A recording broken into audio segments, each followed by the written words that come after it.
बच्चों पीछे आपको जो है कल नेक्स्ट वीडियो में जो है बताया गया था, पिछले वीडियो में, कि अगर कोई चालक तार है या चालक तार का खंड है तो उसके कारण उत्पन्न चुंबकीय क्षेत्र का परिमाण बायो-सेवर्ट के नियम से कैसे प्राप्त किया जा सकता है वो बताया गया था। और काफी जो है कि इस बात की चर्चा हुई, जैसे सन 1820 में जो है देखा जाए तो ऑर्स्टेड नामक वैज्ञानिक थे जो डेनमार्क के, हमने बताया भी था आपको, उन्होंने यह बात जरूर प्रूव कर दी कि कहने का मतलब यह है कि अगर किसी चालक तार में धारा प्रवाहित होती है तो उसके चारों ओर जो है चुंबकीय क्षेत्र उत्पन्न हो जाता है। इस बात का स्पष्टीकरण जो है बायो-सेवर्ट ने दिया कि वास्तव में जो है कि उस चुंबकीय क्षेत्र का परिमाण कितना होता है। तो अब हमारा अगला पॉइंट यह है कि अगर कोई आवेश गतिमान है तो उसके कारण उत्पन्न चुंबकीय क्षेत्र का मान कितना होगा। अगला पॉइंट हमारा यही। तो मैं आपको यह बताना चाहता था कि मैं ऑर्स्टेड की बात से जो है कि समझाना चाहता था आपको। तो उन्होंने बताया कि जब धारा प्रवाहित होगी तो चारों ओर चुंबकीय क्षेत्र उत्पन्न होगा। चलिए तो ठीक है कि जब धारा प्रवाहित होगी तो उसके चारों ओर चुंबकीय क्षेत्र क्या होगा, उत्पन्न होगा।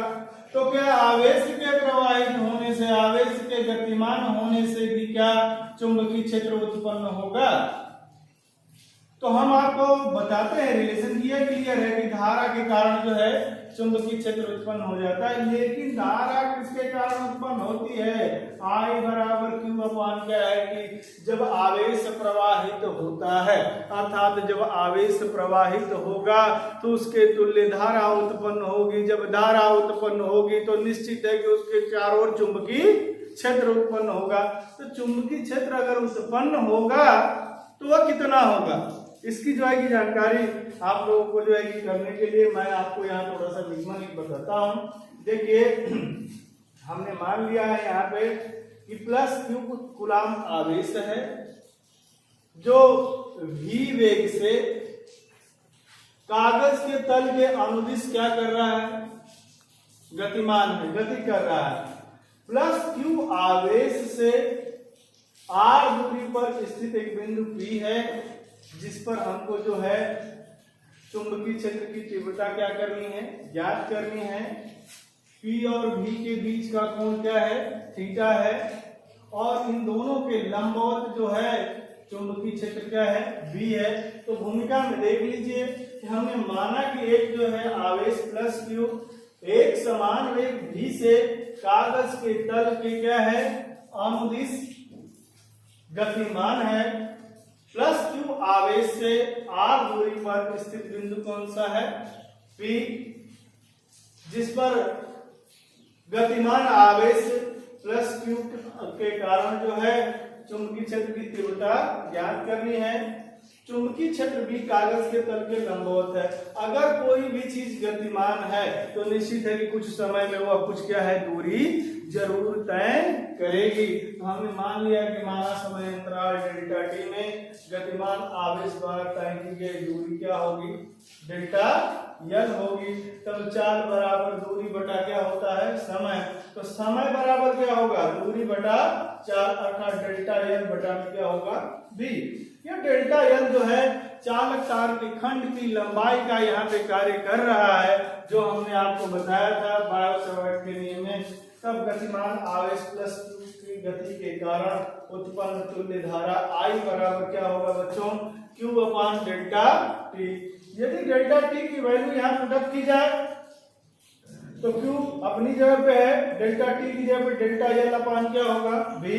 ये भी ऊपर जाएगा तो Q इंटू V अपान क्या होगा, डेल्टा एल, जहाँ I जो है गतिमान आवेश के कारण उत्पन्न जो है तुल्य धारा है, Q गतिमान आवेश का परिमाण है, V गतिमान आवेश के वेग का परिमाण है, और डेल्टा एल क्या है, डेल्टा टी समय में चली गई दूरी है। अगर हम देखें कि अभिष्ट बिंदु P से और जो है V के बीच का कोण थीटा है, तब बायो-सेवर्ट का नियम कहता है कि उत्पन्न चुंबकीय क्षेत्र डेल्टा बी बराबर आई डेल्टा एल साइन थीटा बटा में क्या होता है आर स्क्वायर। तो आई की जगह पे हम क्या रख सकते हैं बच्चों Q V upon delta L गुणे delta L sine theta upon क्या होगा आर स्क्वायर। डेल्टा एल से डेल्टा एल रिमूव हो जाएगा कैंसिल हो जाएगा तो डेल्टा बी बराबर क्यू वी साइन थीटा बटा में क्या है आर स्क्वायर। यह फार्मूला क्या व्यक्त करता है कि यदि कोई आवेश जिसका परिमाण क्या है क्यू है और वेग v से जो है कि गतिमान है अभिष्ट बिंदु और वेग के बीच का कोण थीटा है तो इस स्थिति में अगर देखा जाए तो उत्पन्न चुंबकीय क्षेत्र का मान डेल्टा बी बराबर क्यू वी साइन थीटा बटा में क्या है आर स्क्वायर। आइए प्रयुक्त संकेत का अर्थ एक बार और हम स्पष्ट करते हैं कि डेल्टा बी क्या है किसी गतिमान आवेश के कारण उत्पन्न चुंबकीय क्षेत्र की तीव्रता का परिमाण है। क्यू जो है गतिमान आवेश का परिमाण है और भी जो गतिमान आवेश के वेग का परिमाण है थीटा अभिष्ट बिंदु और क्या है कि गतिमान आवेश के वेग के बीच का कोण है और आर जो है अभिष्ट बिंदु की जो है दूरी है। तो इस फार्मूले की सहायता से बच्चों हम किसी गतिमान आवेश के कारण उत्पन्न चुंबकीय क्षेत्र का मान जो है हम पता कर सकते हैं। अब आइए कि जैसे कूलाम का नियम और क्या है बायो-सेवर्ट के नियम की तुलना बहुत महत्वपूर्ण प्रश्न है।